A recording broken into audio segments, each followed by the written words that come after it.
श्रीमद् भगवत गीता सिर्फ एक धर्म के लिए नहीं है, बल्कि इसे धरती के हर इंसान को पढ़ना और समझना चाहिए, ताकि वो अपनी जिंदगी में सुख, शांति और सफलता को प्राप्त कर सके।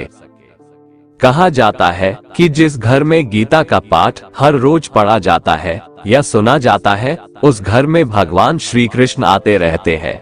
श्रीमद् भगवत गीता एकमात्र ऐसा ग्रंथ है जो मनुष्य को जीने का सही तरीका बताती है। गीता जीवन में धर्म, कर्म और प्रेम का पाठ पढ़ाती है।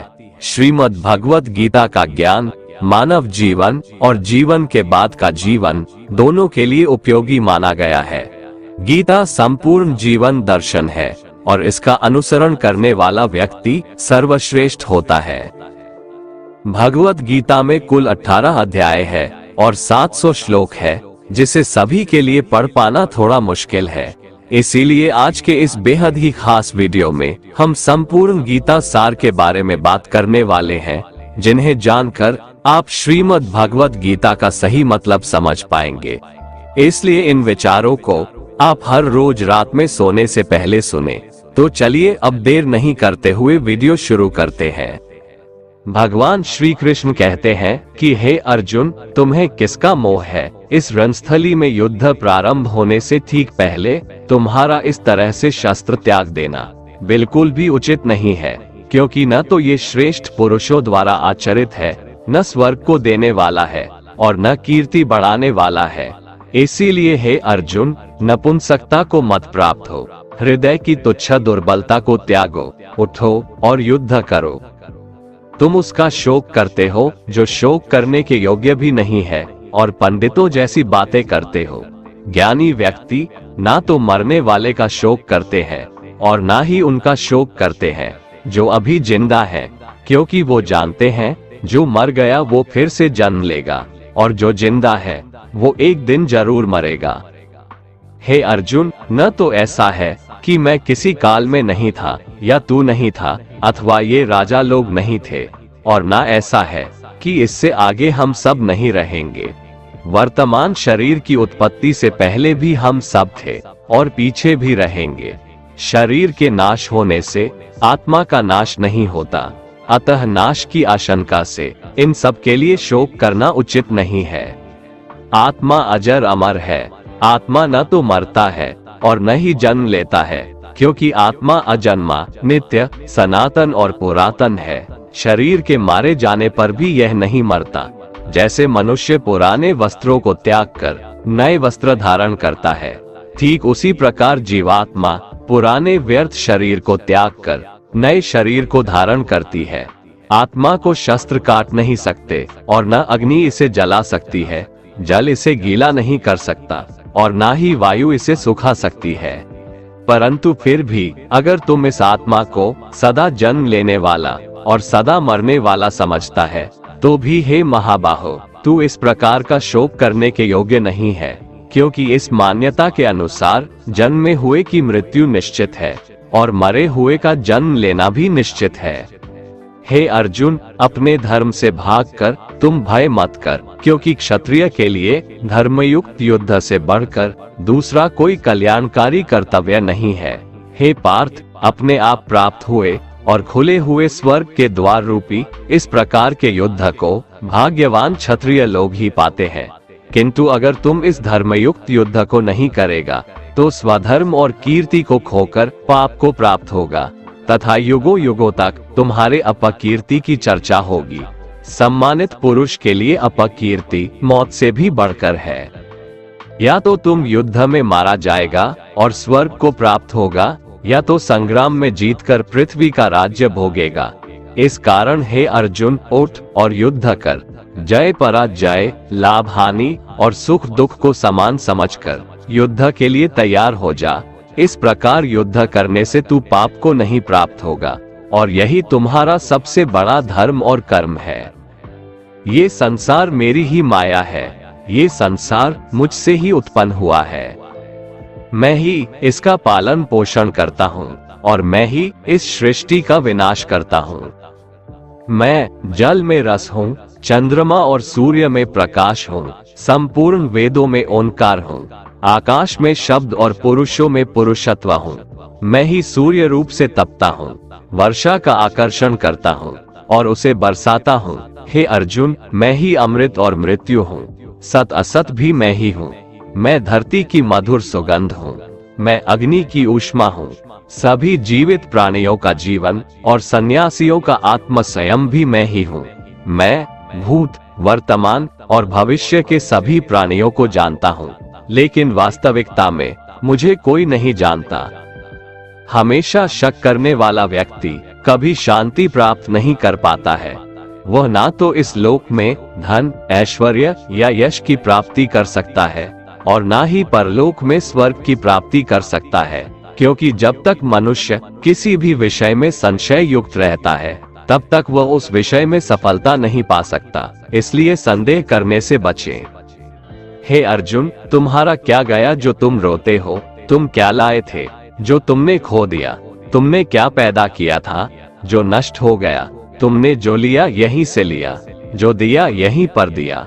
जो आज तुम्हारा है कल किसी और का होगा, क्योंकि परिवर्तन ही संसार का नियम है और समय के साथ संसार में हर चीज परिवर्तन के नियम का पालन करती है।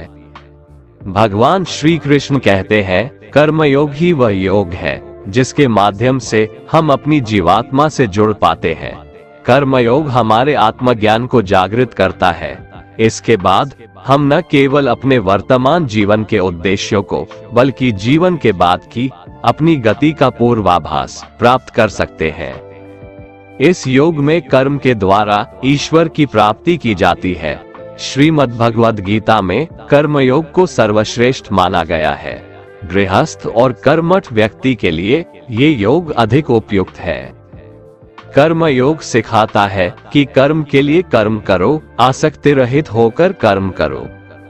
कर्मयोगी इसीलिए कर्म करता है कि कर्म करना उसे अच्छा लगता है और इसके परे उसका कोई हेतु नहीं है।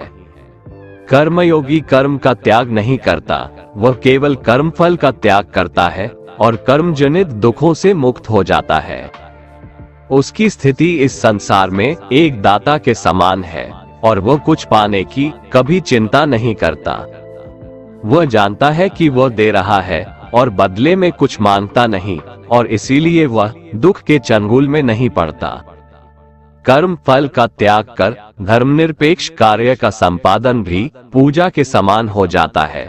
संसार का कोई कार्य ब्रह्म से अलग नहीं है, इसलिए कार्य की प्रकृति कोई भी हो, निष्काम कर्म सदा ईश्वर को ही समर्पित हो जाता है। पुनर्जन्म का कारण वासनाओं या अतृप्त कामनाओं का संचय है।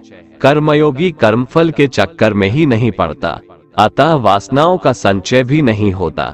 इस प्रकार कर्मयोगी पुनर्जन्म के बंधन से भी मुक्त हो जाता है।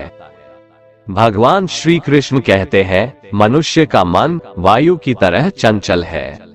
यह मन ही है जो मनुष्य को काम वासनाओं की तरफ भटकाता रहता है। अगर जीवन को सफल बनाना है तो मन पर काबू करना बहुत जरूरी है। मन को वश में करने से दिमाग की शक्ति केंद्रित होती है, जिससे कार्यों में सफलता मिलने लगती है। गीता के अनुसार जिस व्यक्ति ने अपने मन पर काबू पा लिया, वह मन में पैदा होने वाली बेकार की चिंताओं और इच्छाओं से भी दूर रहता है। साथ ही व्यक्ति अपने लक्ष्य को भी आसानी से प्राप्त कर लेता है। अगर मन को वश में नहीं करोगे तो वह तुम्हारा सबसे बड़ा शत्रु बन जाएगा। भगवान कहते हैं, जो मनुष्य सुख और दुख में शांत रहता है, जिसके राग, भय और क्रोध नष्ट हो गए हैं, जो मनुष्य शुभ और अशुभ वस्तु को पाकर न प्रसन्न होता है और न द्वेष करता है, जिन्होंने अपनी इंद्रियों को वश में कर लिया है, वो स्थिर बुद्धि मनुष्य मुनि के समान है। ऐसा मनुष्य स्थिर चित्त और इंद्रियों को वश में करके ज्ञान द्वारा परमात्मा को प्राप्त करके हमेशा संतुष्ट रहता है। क्रोध मनुष्य को नरक की ओर ले जाने वाला द्वार है। क्रोध करने से व्यक्ति का मन अशांत हो जाता है और उसकी स्मरण शक्ति भ्रमित हो जाती है। स्मृति में विभ्रम होने से उसकी बुद्धि नष्ट हो जाती है और फिर व्यक्ति का पतन हो जाता है। भगवान श्री कृष्ण कहते हैं, मनुष्य को क्रोध करने से बचना चाहिए। कितना भी गुस्सा आए, स्वयं को शांत रखने का प्रयास करें। श्री भगवान कहते हैं, जिस प्रकार समुद्र की स्थिति अचल है, भारी से भारी आंधी तूफान आने पर या अनेक नदियों के जल प्रवाह उसमें प्रविष्ट होने पर भी वो अपनी स्थिति से विचलित नहीं होता, मर्यादा का त्याग नहीं करता, उसी प्रकार परमात्मा के स्वरूप में स्थित योगी की स्थिति भी सर्वथा अचल होती है। बड़े से बड़े सांसारिक सुख दुखों का संयोग वियोग होने पर भी उसकी स्थिति में जरा भी अंतर नहीं पड़ता। वह योगी परमात्मा में नित्य, निरंतर, अटल और एकरस स्थित रहता है। जो मनुष्य संपूर्ण कामनाओं को त्याग कर ममता रहित, अहंकार रहित और स्पृहा रहित होकर विचरण करता है, वही मनुष्य शांति को प्राप्त कर पाता है। जिस प्रकार प्रकाश की ज्योति अंधेरे में चमकती है, ठीक उसी प्रकार सत्य भी चमकता है। इसलिए व्यक्ति को सदैव सत्य के मार्ग पर चलना चाहिए। सत्य कभी दावा नहीं करता है कि मैं सत्य हूँ, लेकिन झूठ हमेशा दावा करता है कि सिर्फ मैं ही सत्य हूँ। इस संपूर्ण संसार में कोई भी व्यक्ति महान नहीं जन्मा होता है, बल्कि उसके कर्म उसे महान बनाते हैं। सही कर्म वह नहीं है जिसके परिणाम हमेशा सही हो, अपितु सही कर्म वह है जिसका उद्देश्य कभी गलत ना हो। श्रेष्ठ पुरुष जैसा आचरण करता है, अन्य पुरुष भी वैसा ही आचरण करते हैं। वो जो कुछ प्रमाण देता है, समस्त मनुष्य समुदाय उसी के पद चिन्हों पर अपने रास्ते चुनता है। इसलिए सज्जन व्यक्तियों को सदैव अच्छा व्यवहार करना चाहिए। जो मनुष्य ईश्वर में श्रद्धा नहीं रखते, वो अज्ञानी मनुष्य जीवन में कभी भी सुख, शांति और सफलता को प्राप्त नहीं कर पाते। ऐसे मनुष्य की बुद्धि विपरीत हो जाती है। वे लौकिक और पारलौकिक सब प्रकार के सुख साधनों को विपरीत ही समझने लगते हैं। इसी कारण वे विपरीत आचरणों में प्रवृत्त हो जाते हैं। इसके फलस्वरूप उनका इस लोक में और परलोक में पतन हो जाता है। वे अपनी वर्तमान स्थिति से भी भ्रष्ट हो जाते हैं और मरने के बाद उनको अपने कर्मों का फल भोगने के लिए सूकर, कुकर आदि नीच योनियों में जन्म लेना पड़ता है या घोर नरक में पड़कर भयानक यातनाएं भोगनी पड़ती है। भगवान श्री कृष्ण कहते हैं, जो मनुष्य अपने कर्तव्यों का पालन करते हुए विपरीत परिस्थितियों में भी अपने धर्म के मार्ग पर अडिग रहता है और उसके कारण अगर उसकी मृत्यु भी हो जाती है, तो वह मृत्यु भी उसके लिए परम कल्याणकारक बन जाता है और उस मनुष्य को स्वर्ग की प्राप्ति होती है। हे अर्जुन, मेरे और तुम्हारे बहुत से जन्म हो चुके हैं, उन सबको तू नहीं जानता, किंतु मैं जानता हूँ। मैं अजन्मा और अविनाशी हूँ। मैं समस्त प्राणियों का ईश्वर होते हुए भी अपनी प्रकृति को अधीन करके अपनी योग माया से प्रकट होता रहता हूँ। जब जब इस धरती पर धर्म की हानि और अधर्म की वृद्धि होती है, तब तब अधर्म का विनाश और धर्म की पुनर्स्थापना हेतु मैं अपने एक नए रूप को रचता हूँ और लोगों के सम्मुख प्रकट होता रहता हूँ। मनुष्य मेरी जिस भी रूप की पूजा करते हैं, मैं भी उनको उनकी भावना के अनुसार उसी रूप में दर्शन देता हूँ। मनुष्य जिस जिस भाव से मेरी उपासना करते हैं, मैं उनके उस भाव का ही अनुसरण करता हूँ। जो मेरा चिंतन करता है, उसका मैं चिंतन करता हूँ। जो मेरे लिए व्याकुल होता है, उसके लिए मैं भी व्याकुल हो जाता हूँ। जो मुझे अपना सर्वस्व अर्पण कर देता है, मैं भी उसे अपना सर्वस्व अर्पण कर देता हूँ। इस मनुष्य लोक में सांसारिक भोग के लिए लोग इंद्र आदि देवताओं की उपासना करते हैं, क्योंकि देवताओं का पूजन करने वालों को उनकी उपासना का फल तुरंत मिल जाता है। लेकिन मैं ऐसा नहीं करता हूँ। मेरे भक्त यदि सकाम भाव से भी मेरा भजन करते हैं, तो भी मैं उनकी उसी कामना को पूर्ण करता हूँ, जिसकी पूर्ति से उनका विषयों से वैराग्य होकर मुझ में प्रेम और विश्वास बढ़ता है। इसीलिए सांसारिक मनुष्यों को मेरी भक्ति का फल शीघ्र मिलता हुआ नहीं दिखता है और इसलिए वे मंद बुद्धि मनुष्य कर्मों का फल शीघ्र प्राप्त करने की इच्छा से अन्य देवताओं का ही पूजन किया करते हैं। इंसान हमेशा अपने भाग्य को कोसता है, ये जानते हुए भी कि भाग्य से भी ऊंचा उसका कर्म है, जो उसके स्वयं के हाथों में है। जो हुआ वो अच्छा हुआ, जो हो रहा है वह भी अच्छा हो रहा है, जो होगा वह भी अच्छा ही होगा। जो बीत गया उसका तुम पछतावा ना करो और भविष्य की चिंता भी ना करो, अभी तो वर्तमान चल रहा है। जो पुरुष ना किसी से द्वेष करता है और ना किसी चीज की आकांक्षा करता है, वैसा कर्मयोगी पुरुष सन्यासी के समान है, और वह पुरुष सुखपूर्वक संसार बंधन से मुक्त हो जाता है। ना तो मैं किसी के भाग्य का निर्माण करता हूँ और ना ही किसी के कर्मफल का निर्माण करता हूँ। मनुष्य अपने द्वारा किए कर्मों का ही फल भोगता है और उसी से उसके भाग्य का निर्माण होता है। मनुष्य स्वयं ही अपना मित्र है और स्वयं ही अपना सबसे बड़ा शत्रु भी है। ज्ञानी मनुष्य कर्मयोग या भक्ति योग से एक ही जन्म में इस समुद्र रूपी संसार से निकलकर परमात्मा को प्राप्त कर लेता है, और अज्ञानी मनुष्य काम, क्रोध, लोभ, मोह में फंसकर 84 लाख योनियों में भटकता रहता है। भगवान श्री कृष्ण कहते हैं, भगवत प्राप्ति के लिए कर्म करने वाला कोई भी मनुष्य दुर्गति को प्राप्त नहीं होता है। इस लोक में या परलोक में वह जहाँ भी रहता है, वो परमात्मा के मार्ग में आगे ही बढ़ता रहता है। हे अर्जुन, जिनकी बुद्धि माया ने हर ली है, जो जानबूझकर पाप कर्मों में ही लिप्त हैं, जो मुझे जानने की चेष्टा भी नहीं करते, ऐसे मनुष्य को जीवन में और जीवन के बाद के जीवन में भी कष्टों से मुक्ति नहीं मिल पाता है। जो मनुष्य अंत काल में भी मुझको स्मरण करता हुआ शरीर त्यागता है, वह मेरे परम धाम को प्राप्त होता है, इसमें कोई संशय नहीं है। देवताओं को पूजने वाले देवताओं को प्राप्त होते हैं, पितरों को पूजने वाले पितरों को प्राप्त होते हैं, भूतों को पूजने वाले भूतों को प्राप्त होते हैं, और मेरा पूजन करने वाले भक्त मुझको ही प्राप्त होते हैं, इसलिए मेरे भक्तों का पुनर्जन्म नहीं होता। जो कोई भक्त मेरे लिए प्रेम से पत्र, पुष्प, फल, जल आदि अर्पण करता है, उस शुद्ध बुद्धि निष्काम प्रेमी भक्त का प्रेम पूर्वक अर्पण किया हुआ वह पत्र, पुष्प मैं सद्गुण से प्रकट होकर प्रेम पूर्वक खाता हूँ।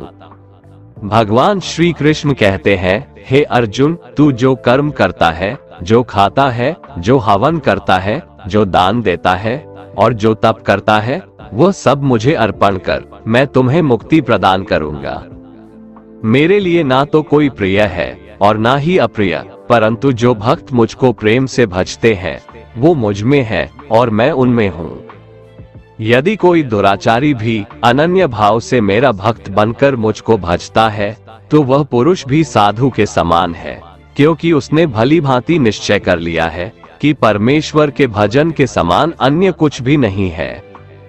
स्त्री, वैश्य, शूद्र, भूत, पिशाच, चांडाल कोई भी हो, वो मेरी शरण में आकर परम गति को प्राप्त होते हैं। हमारे तामसिक गुण हमारे अंदर हीन भावना पैदा करके हमें खुद को उदास और नुकसान पहुंचाते हैं, और हमारे राजसिक गुण हमें ईर्ष्यालु और लोभी बना देते हैं। भगवान श्री कृष्ण कहते हैं, हर मनुष्य को तामसिक और राजसिक गुणों को खत्म करके अपने सात्विक गुणों से परिचित होना पड़ेगा। सात्विक गुण वो है जो आत्मा को अपने आसपास की हर चीज से जोड़े रखता है और उन्हें प्यार करना सिखाता है। किसी का अच्छा ना कर सको तो बुरा भी मत करना, क्योंकि दुनिया कमजोर है, लेकिन दुनिया बनाने वाला नहीं। जिंदगी में हम कितने सही हैं और कितने गलत हैं, ये केवल दो लोग जानते हैं, एक परमात्मा और दूसरी हमारी अंतरात्मा। अपने आप को भगवान के प्रति समर्पित कर दो, यही सबसे बड़ा सहारा है।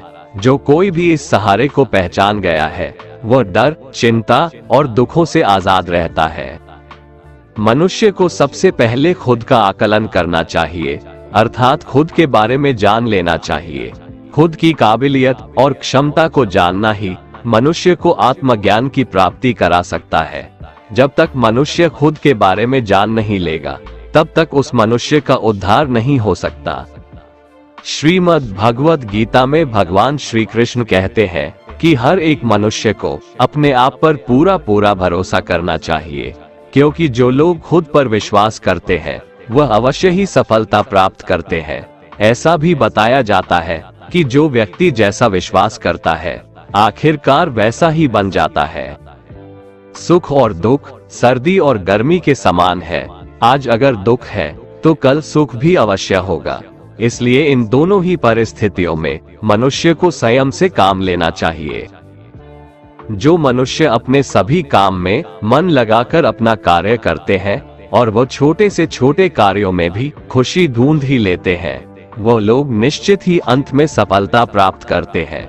वहीं दूसरी तरफ ऐसे मनुष्य भी होते हैं जो अपने काम को बस एक बोझ समझकर बस पूरा कर देना चाहते हैं और अपने किसी भी काम को सही ढंग से नहीं करते हैं। तो ऐसे मनुष्य हमेशा ही अपने जीवन में पीछे रह जाते हैं। जो लोग स्वार्थी प्रवृत्ति के हैं, जो सिर्फ अपना मतलब साधने में लगे रहते हैं, जिन्हें दूसरों की भलाई से कोई मतलब नहीं है, ऐसे लोगों का कभी भला नहीं होता। श्री कृष्ण ने गीता सार में उन लोगों के लिए इस उपदेश के माध्यम से बहुत बड़ी सीख दी है। भगवान कहते हैं, स्वार्थ शीशे में फैली धूल की तरह है, जिसकी वजह से व्यक्ति अपना प्रतिबिंब ही नहीं देख पाता। इंसान का स्वार्थ उसे अन्य लोगों से दूर ले जाकर नकारात्मक हालातों की तरफ धकेलता है, जिसके चलते व्यक्ति अकेला रह जाता है।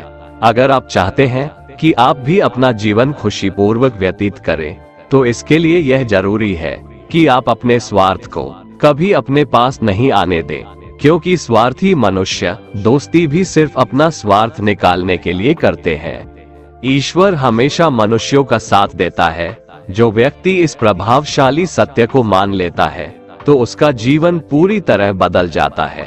सृष्टि निर्माता ईश्वर ही है जो संपूर्ण जगत को चला रहा है। वहीं इंसान तो बस ईश्वर की हाथ की एक कठपुतली है। इसलिए इंसान को कभी अपने भविष्य या फिर अतीत की चिंता नहीं करनी चाहिए, क्योंकि हर विकट परिस्थिति में ईश्वर इंसान का साथ देता है और उसे मुश्किल से बाहर निकालता है। इसलिए हम सभी को ईश्वर पर भरोसा रखना चाहिए। श्रीमद् भगवत गीता में श्री कृष्ण ने यह उपदेश दिया है कि अपने काम को पहले प्राथमिकता दें और पहले अपने काम को पूरा करने की कोशिश करें, तभी दूसरे का काम करें। क्योंकि जो लोग पहले अपने काम को नहीं करते और दूसरे का काम करते रहते हैं, वे लोग अक्सर परेशान रहते हैं। मनुष्य अपने हृदय से जो दान कर सकता है वो अपने हाथों से नहीं कर सकता, और मौन रहकर जो कुछ वो कह सकता है वो शब्दों से नहीं कह सकता। जो चीजें हमारे दायरे से बाहर हो उसमें समय गंवाना मूर्खता ही होगी। किसी भी व्यक्ति को ना तो समय से पहले और ना ही भाग्य से अधिक कुछ मिलता है, लेकिन उसे पाने के लिए सदैव प्रयत्नशील रहना चाहिए। जो मनुष्य मेरे पर मन लगाते हैं, मेरी भक्ति करते हैं, मैं उनको वो सब कुछ प्रदान करता हूँ जो उनके पास नहीं है, और जो उनके पास है मैं उनकी रक्षा भी करता हूँ। इसलिए ये बहुत जरूरी है कि हम अपने बुरे वक्त में परमात्मा पर भरोसा रखें।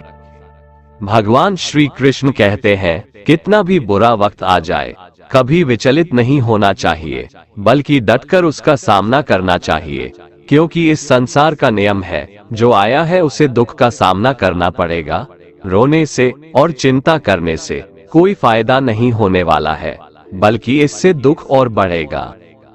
जीवन में आगे बढ़ने के लिए और अपनी अलग पहचान बनाने के लिए यदि आपको क्रांतिकारी भी बनना पड़े तो इससे पीछे न हटें। कहने का सीधा मतलब ये है कि जरूरत के हिसाब से खुद में बदलाव करें और समाज के बारे में न सोचते हुए अपने काम पूरे करें। जीवन में दोस्तों की भूमिका बहुत अहम होती है। सच्चे दोस्तों की पहचान हमेशा मुश्किल वक्त में ही होती है। जिस तरह भगवान कृष्ण ने पांडवों के मुश्किल वक्त में उनका साथ दिया था, वैसे ही आपको भी अपने दोस्तों का साथ देना चाहिए। इसके साथ ही आपको ऐसे ही दोस्त बनाने चाहिए जो आपके मुश्किल वक्त में आपके साथ खड़े रहें। जीवन में हार जीत लगी रहती है, लेकिन सफलता सिर्फ उसी व्यक्ति को मिलती है जो अपनी गलतियों और हार से सीख लेकर आगे बढ़े। हार कर निराश होना किसी भी समस्या का हल नहीं है। किसी भी परिस्थितियों से लड़ने के लिए उसके लिए एक बेहतर रणनीति बनाना बहुत जरूरी है। बिना रणनीति के आप हर मोर्चे पर कामयाब नहीं हो पाएंगे। यदि पांडव भी श्री कृष्ण द्वारा बनाई गई रणनीति का पालन नहीं करते तो शायद कौरवों के खिलाफ हुए युद्ध में उन्हें जीत नहीं मिलती। गीता के 10वें अध्याय में भगवान श्री कृष्ण कहते हैं कि हे अर्जुन, मैं सभी प्राणियों के हृदय में स्थित सबका आत्मा हूँ। संपूर्ण प्राणियों का आदि, मध्य और अंत भी मैं ही हूँ।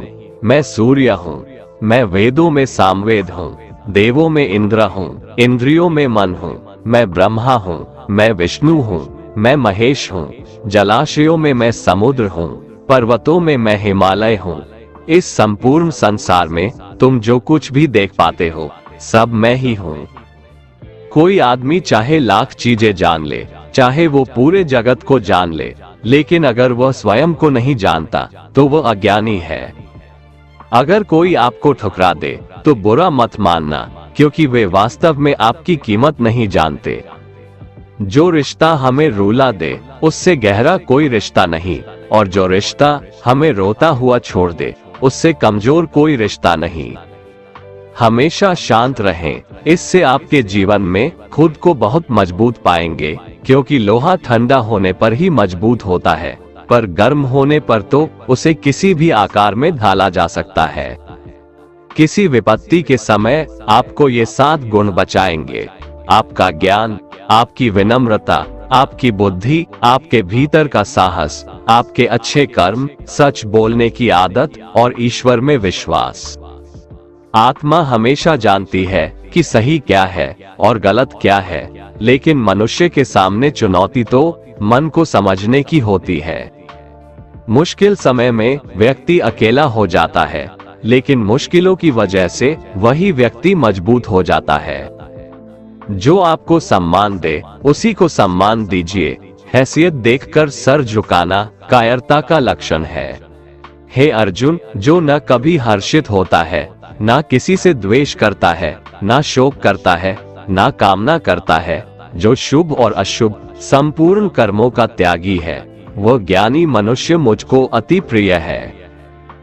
मुझे पाने के 3 तरीके हैं: ध्यान योग, ज्ञान योग और कर्म योग, और इन सब में कर्मयोग सबसे प्रधान है।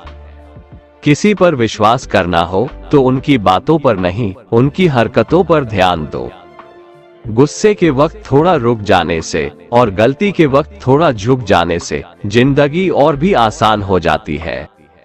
भगवान श्री कृष्ण कहते हैं, जो मनुष्य मुझे जान लेता है वह जन्म मरण के बंधनों से मुक्त हो जाता है। जो मनुष्य भगवद गीता को पढ़कर उस पर अमल करता है उसके सारे दुष्कर्मों का प्रभाव समाप्त हो जाता है। जो भाग्य में है वो भाग कर आएगा, और जो भाग्य में नहीं है वो आकर भी भाग जाएगा। जैसे हवा के झोंके नाव को भटका देते हैं, वैसे ही मनुष्य की इच्छाएं बुद्धि को भटका देती है। एक समझदार व्यक्ति वही है जो दूसरों को देखकर उनकी विशेषताओं से सीखता है, उनसे तुलना और ईर्ष्या नहीं करता। शस्त्र केवल शरीर को घायल कर देते हैं, किंतु शब्द आत्मा को भी घायल कर देते हैं।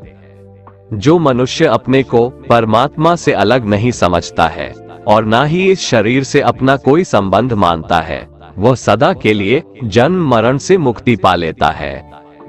जो व्यक्ति आध्यात्मिक जागरूकता के शिखर तक पहुंच चुके हैं, उनका मार्ग है निस्वार्थ कर्म, और जो भगवान के साथ संयोजित हो चुके हैं, उनका मार्ग है स्थिरता और शांति। मानव कल्याण ही भगवत गीता का प्रमुख उद्देश्य है, इसलिए मनुष्य को अपने कर्तव्यों का पालन करते समय मानव कल्याण को प्राथमिकता देना चाहिए। श्री कृष्ण कहते हैं, जो तुम्हारा साथ देता है तुम उसका साथ दो, जो तुम्हें धोखा देता है तुम उसे त्याग दो। जिस जगह आपका सम्मान नहीं हो वहां पर कभी जाना नहीं चाहिए, वरना लोग आपको कमजोर और बेवकूफ समझेंगे। जहां बारिश ना हो वहां फसल खराब हो जाती है, और जहां संस्कार ना हो वहां नस्ल भी खराब हो जाती है। जो लोग ये कहते हैं मेरे पास वक्त नहीं है, असल में उनके खास रिश्तों की गिनती में आपका नाम ही नहीं है। हे अर्जुन, वह जो वास्तविकता में मेरे उत्कृष्ट जन्म और गतिविधियों को समझता है, वह शरीर त्यागने के बाद पुनः जन्म नहीं लेता और मेरे परम धाम को प्राप्त होता है। वो व्यक्ति जो सभी इच्छाएं त्याग देता है और मैं और मेरा की लालसा और भावनाओं से मुक्त हो जाता है, उसे अपार शांति की प्राप्ति होती है। जिस मनुष्य के अंदर ज्ञान की कमी और ईश्वर में श्रद्धा नहीं होती, वो मनुष्य जीवन में कभी भी आनंद और सफलता को प्राप्त नहीं कर पाता। ईश्वर ने हमें जो कुछ भी दिया है वही हमारे लिए पर्याप्त है और यही एक अटल सत्य भी है। संयम, सदाचार, स्नेह एवं सेवा, ये गुण सत्संग के बिना नहीं आते। ईश्वर से किए गए प्रार्थना से इंसान की परिस्थिति या तकदीर बदले या ना बदले, पर उस प्रार्थना से इंसान के चरित्र में जरूर बदलाव आता है। बात इतनी मधुर रखो कि कभी वापस भी लेनी पड़े तो आपको कड़वी न लगे। खुद में थोड़ा स्वाभिमान होना जरूरी है, वरना लोग आपको वहां भी दबाने की कोशिश करेंगे जहां आपका अधिकार है। कोई एक महापुरुष ही आत्मा को आश्चर्य की भांति देखता है, वैसा ही दूसरा कोई महापुरुष ही इसके तत्व का आश्चर्य की भांति वर्णन करता है, तथा दूसरा कोई अधिकारी पुरुष ही इसे आश्चर्य की भांति सुनता है, और कोई कोई तो सुनकर भी इसको नहीं जानता। श्री भगवान कहते हैं, दुख सुख को समान समझने वाले जिस धीर पुरुष को ये इंद्रिय और विषयों के संयोग व्याकुल नहीं करते, वह मोक्ष के योग्य होता है। जब तक तुम अपने आप से नहीं हार जाओ, तब तक दुनिया की कोई ताकत तुम्हें हरा नहीं सकती है। कमजोर तुम नहीं, तुम्हारा वक्त है, और वक्त सबका बदलता है। तुम बस अपना कर्म करते जाओ। जिसने कभी संकट नहीं देखा, उसे अपनी ताकत का कभी एहसास नहीं होगा। जो दूसरों की तकलीफों को समझते हैं, जिनमें दया है, जो दिल से अच्छे हैं, उन्हें दोबारा जन्म नहीं लेना पड़ता है। किसी को कुछ देकर घमंड मत कर, क्या पता तू दे रहा है या पिछले जन्म का कर्ज चुका रहा है। घमंडी मनुष्य का वंश, वैभव और प्रतिष्ठा तीनों ही चले जाते हैं। विश्वास न हो तो रावण, कौरव और कंस को देख लो। चुप रहने से बड़ा कोई जवाब नहीं, और माफ कर देने से बड़ी कोई सजा नहीं। जिस मनुष्य के पास सब्र की ताकत है, उस मनुष्य की ताकत का कोई मुकाबला नहीं कर सकता। हमारी व्यर्थ की चिंता और मन का भय एक ऐसा रोग होता है जिससे हमारी आत्मीय शक्ति बिखर जाती है। मनुष्य को जीवन की चुनौतियों से भागना नहीं चाहिए और न ही भाग्य और ईश्वर की इच्छा जैसे बहानों का प्रयोग करना चाहिए। यज्ञ से बचे हुए अन्न को खाने वाले श्रेष्ठ पुरुष सब पापों से मुक्त हो जाते हैं, और जो पापी लोग अपना शरीर पोषण करने के लिए ही अन्न पकाते हैं, वे तो पाप को ही खाते हैं। अर्थात जो लोग ईश्वर को याद किए बिना अपने जिंदा रहने में ही लगे रहते हैं, उन्हें चोर समझना चाहिए। केवल ज्ञान ही एक ऐसा अक्षय तत्व है जो कहीं भी, किसी भी अवस्था में और किसी भी काल में मनुष्य का साथ नहीं छोड़ता। धरती पर जिस प्रकार मौसम में बदलाव आता है, उसी प्रकार जीवन में भी सुख दुख आता जाता रहता है।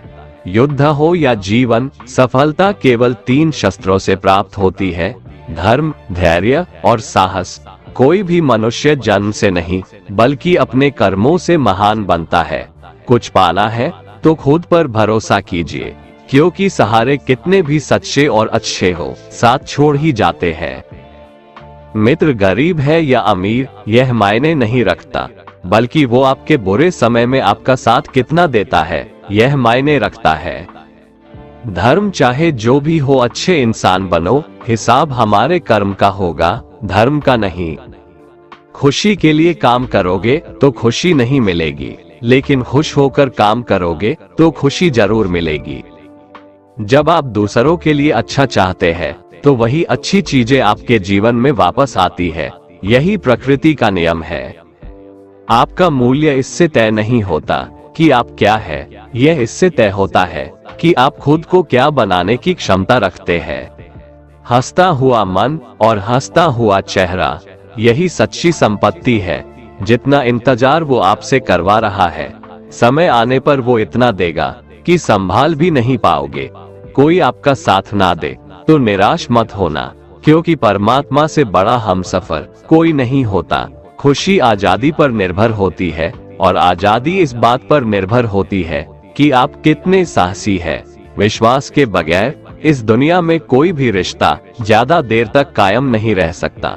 यदि किसी भूल के कारण कल का दिन दुख में बीता तो उसे याद कर आज का दिन व्यर्थ ना करें। बहुत से ऐसे लोग हैं जो कर्म करते हुए ही परम सिद्धि को प्राप्त हुए थे। जनक आदि ज्ञानी जन भी आसक्ति रहित कर्म द्वारा ही परम सिद्धि को प्राप्त हुए थे। इसलिए मनुष्य को हमेशा अच्छे कर्म करने चाहिए और फल की अभिलाषा से दूर रहना चाहिए। हे अर्जुन, मेरा इन तीनों लोकों में न तो कुछ कर्तव्य है और न ही कोई वस्तु प्राप्त करने योग्य है, फिर भी मैं कर्म करते हुए अपने कर्तव्य का निर्वाह करता हूँ। श्री भगवान कहते हैं, हे पार्थ, यदि मैं कर्मों को करने में सावधानी ना बरतूं तो बड़ा अनर्थ हो जाएगा, क्योंकि मनुष्य सब प्रकार से मेरे ही मार्ग का अनुसरण करते हैं।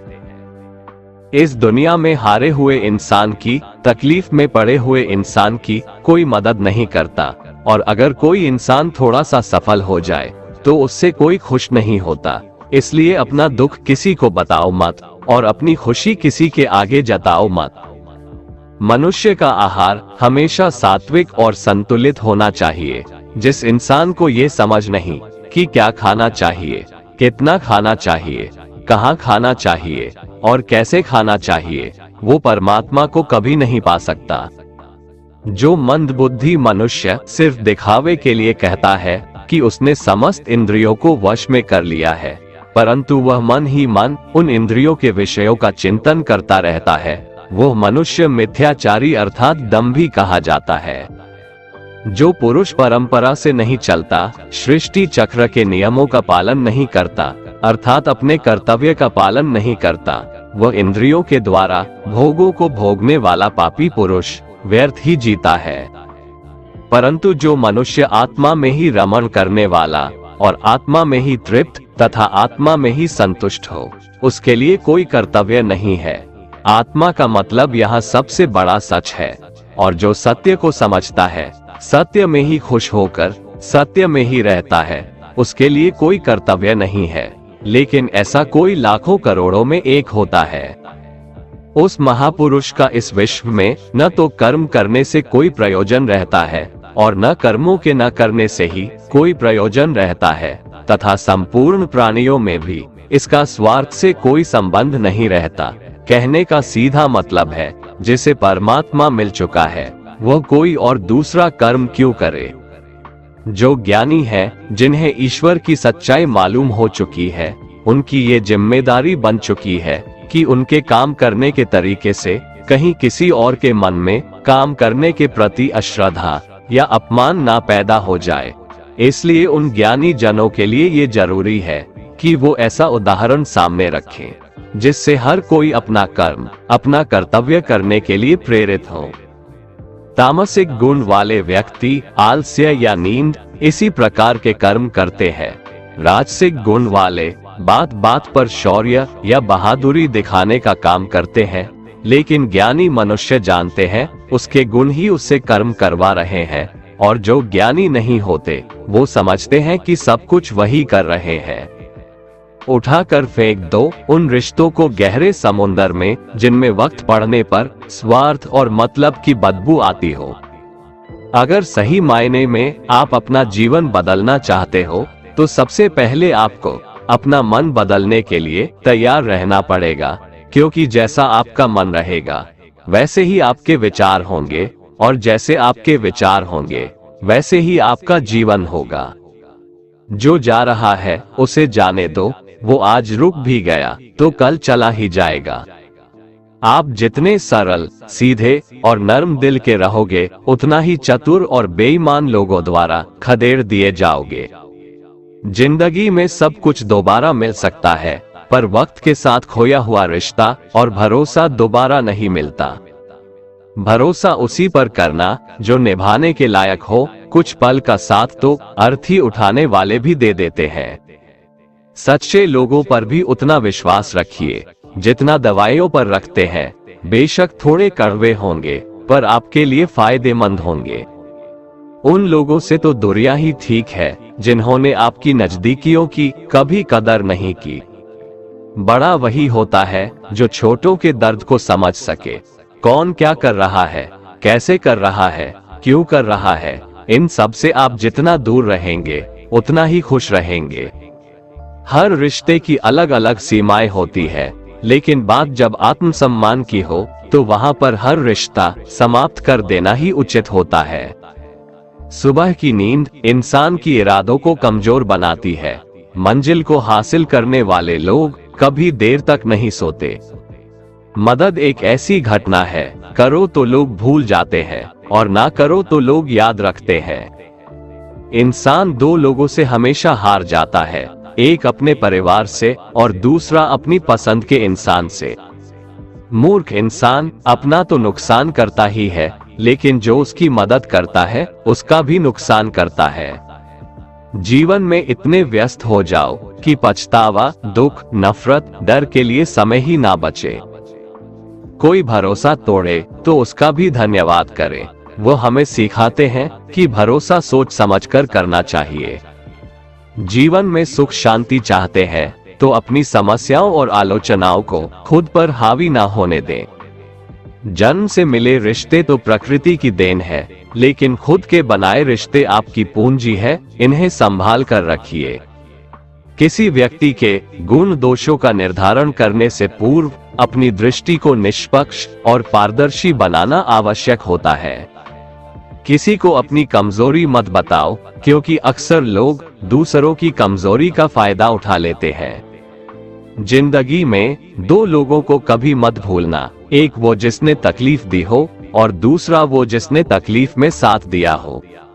भगवान श्री कृष्ण कहते हैं, तू मन छोटा मत किया कर, जहां तेरे अपने मुंह फेर लेंगे वहां मैं तुम्हारा साथ दूंगा। तू किसी के आगे इतना भी मत झुक कि वो तुम्हें गिरा हुआ समझने लग जाए। लोग तुम्हारी कदर तभी करेंगे जब तुम उन्हें उन्हीं की तरह नजरअंदाज करना सीख जाओगे। दीपक का जीवन इसलिए वंदनीय नहीं है कि वह जलता है, बल्कि इसलिए वंदनीय है कि वह दूसरों के लिए जलता है, दूसरों से नहीं जलता। कामयाबी और नाकामयाबी दोनों जिंदगी के हिस्से हैं, दोनों ही स्थायी नहीं है। जिंदगी की आधी शिकायतें यूं ही दूर हो जाएगी अगर लोग एक दूसरे के बारे में बोलने की जगह एक दूसरे से बोलना सीख जाएंगे। विश्वास किसी पर इतना करो कि वो तुम्हारे साथ छल करते समय खुद को दोषी समझे, और प्रेम किसी से इतना करो कि उसके मन में सदैव तुम्हें खोने का डर बना रहे। चार वेदों का अर्थ नहीं भी जानो तो कोई बात नहीं, लेकिन समझदारी, जवाबदारी, वफादारी और ईमानदारी, इन चार शब्दों का मर्म जान लो तो भी जीवन सार्थक हो जाएगा। समबुद्धि युक्त पुरुष पुण्य और पाप दोनों को इसी लोक में त्याग देता है, अर्थात उनसे मुक्त हो जाता है। जिस काल में तेरी बुद्धि मोह रूप दलदल को भली भांति पार कर जाएगी, उस समय तू सुने हुए और सुनने में आने वाले इस लोक और परलोक संबंधी सभी भोगों से वैराग्य को प्राप्त हो जाएगा।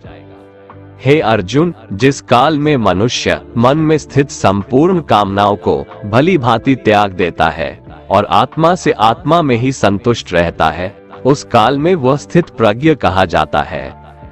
दुखों की प्राप्ति होने पर जिसके मन में उद्वेग नहीं होता, सुखों की प्राप्ति में जो सर्वथा स्पृहा रहित है, तथा जिसके राग, भय और क्रोध नष्ट हो गए हैं, ऐसा मुनि स्थिर बुद्धि कहा जाता है। जिस प्रकार कछुआ सब ओर से अपने अंगों को जैसे समेट लेता है, वैसे ही जब पुरुष इंद्रियों के विषयों से इंद्रियों को सब प्रकार से हटा लेता है, तब उसकी बुद्धि स्थिर है, ऐसा समझना चाहिए। किससे कब और कितना बोलना है, अगर तुमने ये समझ लिया तो तुम अपनी जिंदगी के सार्थक बन चुके हो। कान्हा कहते हैं, जीवन में कभी मौका मिले तो किसी के लिए सारथी बनना, स्वार्थी नहीं। धर्म से भरा हृदय धर्म का परामर्श देता है और अधर्म से भरा हृदय अधर्म का परामर्श देता है। इंसान इसलिए दुखी नहीं है कि वह ईश्वर को नहीं मानता, इंसान इसलिए दुखी है क्योंकि वह ईश्वर की नहीं मानता। समय आने पर सबको मिलता है, समय से पहले की चाह ही दुख का कारण बनती है। किसी से सच्चा प्रेम होना शुद्धता और दिव्यता का प्रतीक है। जो कुछ भी हुआ है उसमें तेरा कोई योगदान नहीं है, इसलिए तुम्हारी सारी परेशानियां व्यर्थ है। हर चीज की शुरुआत मुझसे होती है और खत्म भी मुझ पर आकर ही होती है। इंद्रियों से मिलने वाला सुख सच्चा नहीं होता है। इंद्रियों का सुख पहले तुमको अमृत की मिठास देगा, लेकिन बाद में तुम्हारा विनाश कर देगा। कान्हा कहते हैं, हे मानव, तुम अपने जीवन को सार्थक बना सकते हो, लेकिन इसके लिए तुम्हें मेरी शरण में आना पड़ेगा। अगर तुम्हें मेरी बातें अटपटी लगती है तो तुम्हें अपने नजरिए को बदलने की जरूरत है। अभी तुम चीजों को उस तरह से नहीं देखते हो जिस तरह मैं देखता हूँ। अगर एक बार तुमने मुझ पर विश्वास कर लिया तो तुम्हें जीवन में कभी निराश होना नहीं पड़ेगा। एक बार जो मुझ पर विश्वास कर लेता है उसका साथ मैं कभी नहीं छोड़ता हूँ। जो व्यक्ति मेरे भक्तों के साथ धोखा करता है उसके लिए मैं सबसे बड़ा शत्रु हूँ। अगर किसी ने मेरे भक्त को एक बार भी धोखा दिया तो जन्मों जन्मों तक मैं उसका उद्धार नहीं करता हूँ। मैं हर दिल को एक मंदिर की तरह देखता हूँ। जो दिल जितना सुंदर होता है वहाँ मैं उतना ही अधिक ठहरता हूँ। श्री भगवान कहते हैं, इस दुनिया में तुम प्रेम सभी से करो, लेकिन पूर्ण रूप से विश्वास किसी पर मत करो। अगर तुमको भरोसा करना है तो केवल परमात्मा पर करो। जब तुम शुरुआत करोगे तो स्वाभाविक रूप से तुमको असफलता मिल सकती है। कई बार तुमको गिरना भी पड़ सकता है, लेकिन इसका मतलब यह नहीं होना चाहिए कि तुम उस काम को करना छोड़ दो। एक समय आएगा जब तुम परिपूर्ण हो जाओगे और तुम्हारे सभी काम सफल हो जाएंगे। इस काम में मैं हमेशा तुम्हारे साथ खड़ा रहूंगा। मैं तुम्हारे हर छोटे बड़े कर्म में साथ दूंगा। तुम्हारा जो दिल करे उसको करो, लेकिन नम्रता और सरलता के साथ, अहंकार के साथ नहीं। इस धरती पर आने के बाद आपका मुख्य उद्देश्य यहाँ से मुक्त होना है। केवल वही मनुष्य मुक्त हो सकता है जो अपने कर्मों में दृढ़ संकल्प के साथ स्थिर है और सुख दुख को समान रूप से सहन करता है। जो मनुष्य अपनी आत्मा की बात सुन सकता है वह मुझसे बात कर सकता है और देख भी सकता है। जो आदमी मुझे हर चीज में देखता है और मेरे होने के एहसास को अनुभव करता है वह मेरा सच्चा भक्त है। ऐसे भक्तों से मुझे प्रेम है। ऐसा कोई नहीं है जिसका सदियों से अस्तित्व है और ना ही ऐसा कोई है जिसका सदियों बाद अस्तित्व रहेगा। यहाँ कुछ स्थायी नहीं है। मैं सभी के घरों में निवास करता हूँ। मेरी ऊर्जा सभी जगह समान रूप से वितरित है। जो मुझे पहचान लेता है उसको मैं भक्ति रस प्रदान करता रहता हूँ। दुनिया का सबसे बड़ा पापी अगर समर्पण के साथ मेरी सच्ची उपासना करे तो मैं उसको भी शुद्ध कर देता हूँ। जो तुमने सुना है उस पर विश्वास मत करो। कुछ लोग अपने विवेक से मुझे अपना बनाते हैं, कुछ लोग ज्ञान से, कुछ लोग कर्म से, कुछ योग से। तुम मुझे किस रूप में प्राप्त करना चाहते हो ये पूरी तरह तुम्हारे ऊपर है। तुम मुझे जिस रूप में बुलाओगे मैं उस रूप में हाजिर हो जाऊंगा। तुम मेरे प्रति सदा चौकस रहो, मेरी उपासना करो, अपने हर एक काम के लिए मेरा स्मरण करो। मैं वादा करता हूँ तुम मेरे प्रिय बने रहोगे। यदि कोई साधक किसी कारणवश अपनी साधना में सफल नहीं हो पाता तो भगवान उसकी अधूरी साधना पूरी करने के लिए फिर से शुद्ध श्रीमंतों के घर में जन्म देते हैं। हे धनंजय, मेरे सिवाय इस जगत का कोई दूसरा कारण नहीं हो सकता। मैं ही इस संपूर्ण संसार का महाकारण हूँ। जैसे मोती सूत के धागे की माला में पिरोए हुए होते हैं, वैसे ही यह संपूर्ण जगत मुझ में ही ओतप्रोत है।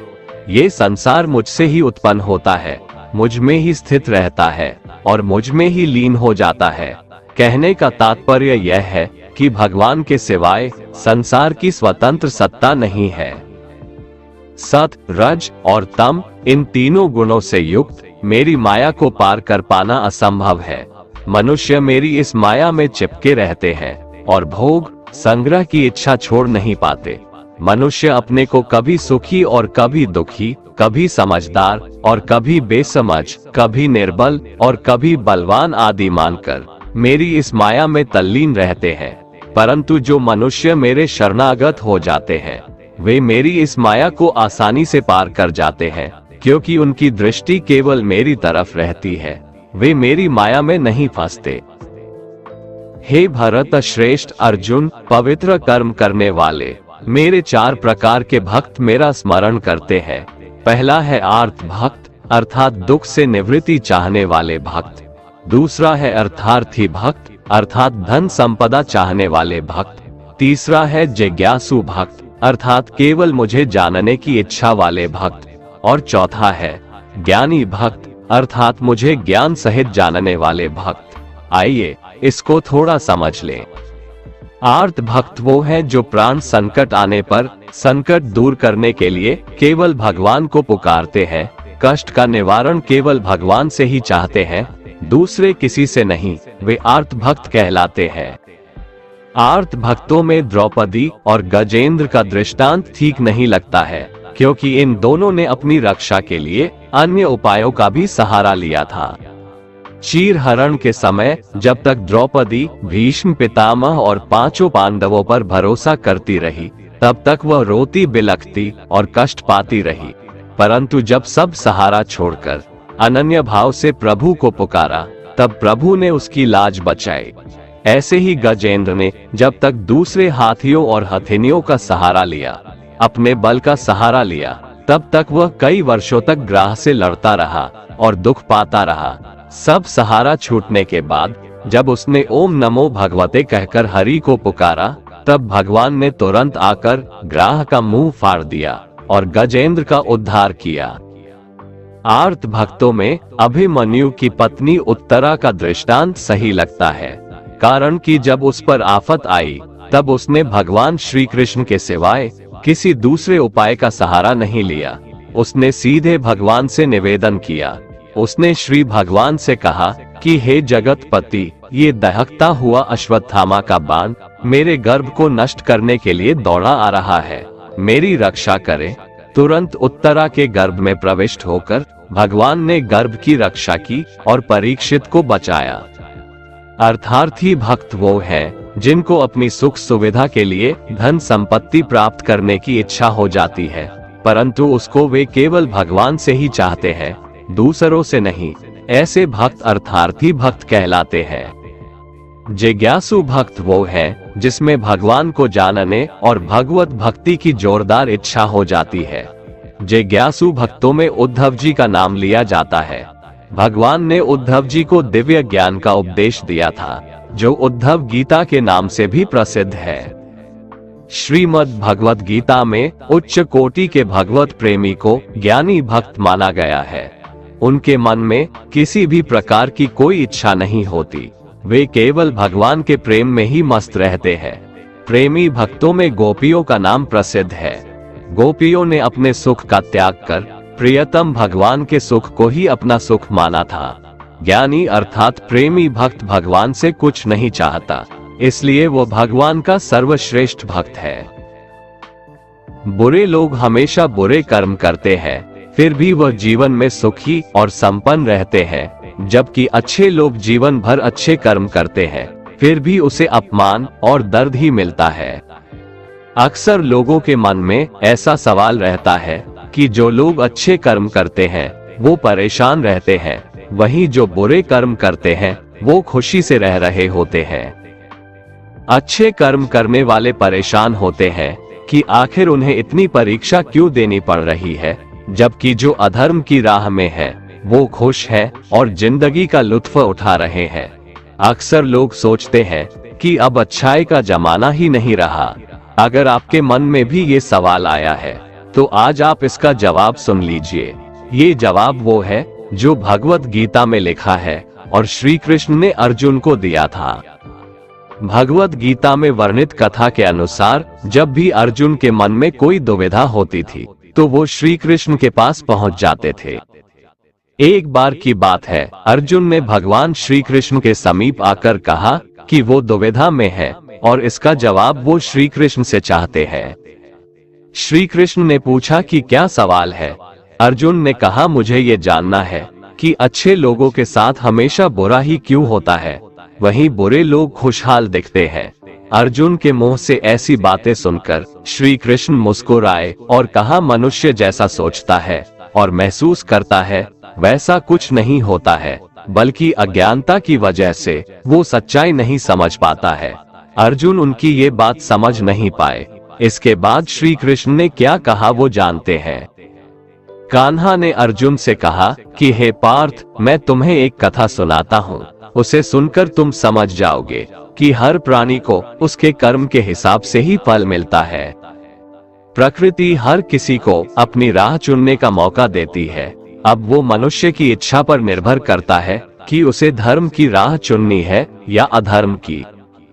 कथा शुरू करते हुए श्री कृष्ण ने कहा, एक नगर में दो पुरुष रहा करते थे। एक पुरुष व्यापारी था जिसके जीवन में धर्म की बहुत महत्ता थी।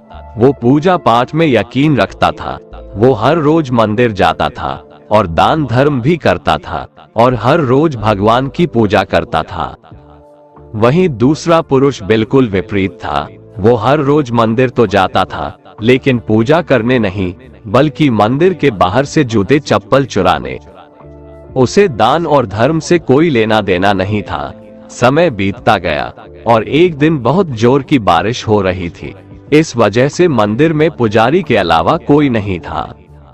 ये बात जब दूसरे पुरुष को पता चली तो उसने कहा कि ये सही मौका है मंदिर का धन चुराने का। पंडित से नजर बचाकर उसने मंदिर का सारा धन चुरा लिया। उसी समय धर्म कर्म में विश्वास रखने वाला व्यक्ति भी मंदिर पहुंचा। दुर्भाग्य से मंदिर के पुजारी ने उसे ही चोर समझ लिया और चिल्लाने लगे। वहां लोग एकत्र हो गए और उसे बहुत मारा। किसी तरह वो बचते बचाते वहां से निकला तो दुर्भाग्य ने उसका साथ वहां भी नहीं छोड़ा। मंदिर के बाहर वो एक गाड़ी से टकरा गया और घायल हो गया। फिर वो व्यापारी लंगड़ाते हुए घर जाने लगा तो रास्ते में उसकी मुलाकात उस पुरुष से हुई जिसने मंदिर से धन चुराया था। उसने कहा, आज तो मेरी किस्मत चमक गई, एक साथ इतना सारा धन मिल गया। ये सब देखकर उसे बहुत बुरा लगा और उसने अपने घर से भगवान की सारी तस्वीरें निकाल दी। कुछ सालों बाद दोनों की पुरुषों की मृत्यु हो गई। मरने के बाद जब दोनों यमराज की सभा में पहुंचे और भले पुरुष ने दूसरे व्यक्ति को देखा तो उसे बहुत गुस्सा आया। उसने क्रोधित होकर यमराज से पूछ ही लिया, मैं तो हमेशा अच्छे कर्म करता था, दान में विश्वास रखता था, उसके बदले जीवन भर मुझे अपमान और दर्द ही मिला और इस व्यक्ति को नोटों से भरी पोटली, आखिर ऐसा भेदभाव क्यों? इस पर यमराज ने कहा, पुत्र तुम गलत समझ रहे हो। जिस दिन तुम्हारी गाड़ी से टक्कर हुई थी वो दिन तुम्हारे जीवन का आखिरी दिन था, परंतु तुम्हारे अच्छे कर्मों की वजह से तुम्हारी मौत सिर्फ एक छोटी से चोट में बदल गई। तुम इस दुष्ट व्यक्ति के बारे में जानना चाहते हो? दरअसल इसके भाग्य में राजयोग था, मगर इसके कुकर्मों और अधर्म की वजह से वो सिर्फ एक छोटी सी धन की पोटली में बदल गया। कथा सुनाने के बाद श्री कृष्ण अर्जुन से कहते हैं, पार्थ क्या अब तुम्हें तुम्हारे सवाल का जवाब मिल गया? ऐसा सोचना कि भगवान तुम्हारे कर्मों को नजरअंदाज कर रहे हैं, ये बिल्कुल भी सत्य नहीं है। भगवान हमें कब, क्या, किस रूप में दे रहा है मनुष्य को समझ में नहीं आता है, मगर आप अच्छे कर्म करते रहें तो भगवान की कृपा हमेशा बनी रहती है। इसलिए अपने अच्छे कर्मों को बदलना नहीं चाहिए, क्योंकि उसका फल हमें इसी जीवन में मिलता है। इसलिए मनुष्य का फर्ज है कि वो हमेशा अच्छे कर्म करते रहें, क्योंकि श्री कृष्ण ने गीता में भी बताया है कि किसी के द्वारा किया गया कर्म बेकार नहीं जाता है, चाहे वो अच्छा हो या बुरा। कान्हा कहते हैं, मैं ना तो तुम्हारी महंगी भेंट से प्रसन्न होता हूँ और ना ही दिखावटी दान दीक्षा से। अगर मेरे मन को जीतना है तो मुझे प्रेम से पुकारो, मैं हाजिर हो जाऊंगा। अवास्तविक चीजों को लेकर मन में कभी डर पैदा मत होने दो। वो वास्तविक नहीं है, वह ना तो कभी था और ना कभी होगा। इसके विपरीत जो वास्तविक है वह हमेशा से था और उसे ना तो बदला जा सकता है, ना कभी नष्ट किया जा सकता है। जो मनुष्य किसी अच्छे काम में लगा हुआ होता है, आने वाले समय में उसका अंत कभी बुरा नहीं होता है। मनुष्य को निडर, शुद्ध और आध्यात्मिक बनना चाहिए। जीवन का आनंद लो, उदार दिल से बातें करो, किसी पर क्रोध मत करो, किसी का अहित मत सोचो, सभी के साथ सद्भाव के साथ पेश आओ। कर्म का नियम कहता है कि प्रत्येक घटना का एक कारण और प्रभाव होता है। समान रूप से किए गए कार्य के परिणाम अलग अलग हो सकते हैं। ये केवल इस बात पर निर्भर करता है कि वो कर्म करता किस प्रकार है। जिस प्रकार आग एक लकड़ी को जलाकर राख कर देती है, उसी प्रकार आत्मा ज्ञान आपके अंदर चलने वाले सभी द्वैत कार्यों को भस्म कर आपको आंतरिक शांति प्रदान करता है। भगवान पर विश्वास उस बच्चे की तरह करो जिसे हवा में उछालो तो वह हंसता है, वह डरता नहीं है, क्योंकि वह जानता है कि आप उसे गिरने नहीं दोगे। दुनिया में हमारे सामने चाहे जो परिस्थिति आ जाए, एक काम करना, अपने जीवन को ऊपर वाले को सौंप देना।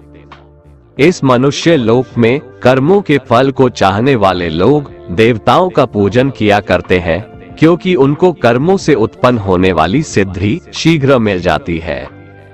ब्राह्मण, क्षत्रिय, वैश्य और शूद्र, इन 4 वर्णों का समूह गुण और कर्मों के अनुसार मेरे द्वारा रचा गया है। इस प्रकार उस सृष्टि रचनादि कर्म का कर्ता होने पर भी मुझ अविनाशी परमेश्वर को तू वास्तव में अकर्ता ही जान। कर्मों के फल में मेरी स्पृहा नहीं है, इसलिए मुझे कर्म लिप्त नहीं करते। यहाँ श्री भगवान के कहने का भाव है कि कर्म करो, लेकिन फल की इच्छा से नहीं, बस अपना कर्म करते जाओ और आगे बढ़ते जाओ। पूर्व काल में पूर्वजों ने भी इस प्रकार मेरे बताए अनुसार ही कर्म किए हैं और मोक्ष को प्राप्त हुए हैं। इसलिए अगर तू भी मोक्ष को पाना चाहता है तो पूर्वजों द्वारा सदा से किए जाने वाले कर्मों को ही कर। जिसकी आसक्ति सर्वथा नष्ट हो गई है, जो अपने देह पर अभिमान नहीं करता और जो ममता से रहित हो गया है, जिसका चित्त निरंतर परमात्मा के ज्ञान में स्थित रहता है, वैसा कर्मयोगी अपना कर्म यज्ञ की तरह करता है और मोक्ष को प्राप्त होता है। जो अपना सब कुछ परमात्मा को अर्पित कर देता है, जिसके लिए परमात्मा ही सब कुछ है, जो अपने हर कर्म में परमात्मा को देखता है और हर कर्म परमात्मा के लिए करता है, वैसा कर्मयोगी मोक्ष का अधिकारी होता है। जो मनुष्य मुझसे परम प्रेम करके इस परम रहस्य युक्त गीता शास्त्र को मेरे भक्तों में कहेगा, वो मुझको ही प्राप्त होगा, इसमें कोई संदेह नहीं है। उससे बढ़कर मेरा प्रिय कार्य करने वाला मनुष्यों में कोई भी नहीं है, तथा पृथ्वी भर में उससे बढ़कर मेरा प्रिय दूसरा कोई भविष्य में होगा भी नहीं। जो मनुष्य श्रद्धायुक्त दोषों से रहित होकर इस गीता शास्त्र का श्रवण भी करेगा, वह भी सभी पापों से मुक्त होकर मेरे परम धाम को प्राप्त होगा। दोस्तों, अगर आपको हमारा ये वीडियो पसंद आया तो कमेंट में जय श्री राधे कृष्ण लिखें और ऐसे ही प्रेरणादायक वीडियो देखने के लिए हमारे चैनल को सब्सक्राइब कर लें। जय श्री राधे कृष्ण।